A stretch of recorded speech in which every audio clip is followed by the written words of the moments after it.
treatment. Since you mentioned about opioid crisis, considering I think around 5,000, not 5,000, 500,000 people died over the time.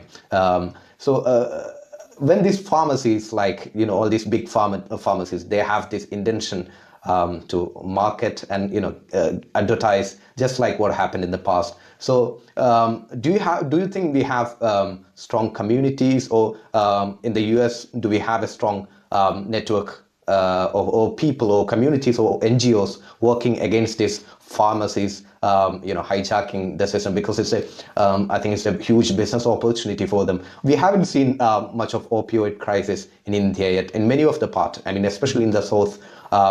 But I'm expecting that's going to happen in the, considering the changes happening. The pharmacies will spot a business opportunity and they will start entering to that market. Are we in a strong position against them in terms of these pharmacies?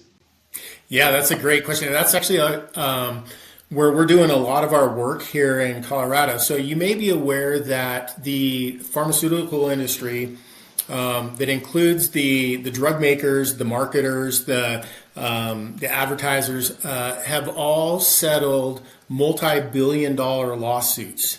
And a lot of those dollars have been directed to states for them to use as they see fit in how to address the opioid epidemic in the U.S. And one of the really neat things that's happening in many communities is that they are taking a comprehensive approach to addressing the opioid epidemic.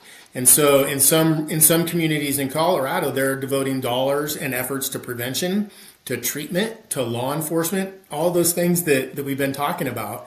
And what we've done is we're working with school districts and families throughout Colorado on doing a lot of the things that we've been discussing. So helping communities identify evidence-based programs that if they devote those dollars to those programs and then implement those programs as intended, then they're going to be able to prevent opioid use in their communities, in the future. And so there's been, in some regions in the U.S., there's been nice coordination among different behavioral health approaches to address the opioid epidemic.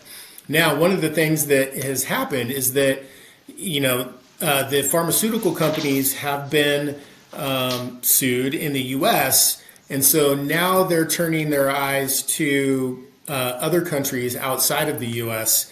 to peddle their drugs, basically. And so I wouldn't be surprised if in the future this opioid epidemic spreads outside of the U.S. as pharmaceutical companies like Purdue Pharma, they identify markets that aren't the U.S. And so I would definitely in India, in other countries, keep an eye on that and try to be proactive so that these folks can't get their It's a big business model. I think Purdue Pharma, I think they no longer exist in the business, but there might be someone else with coming with the same strategy.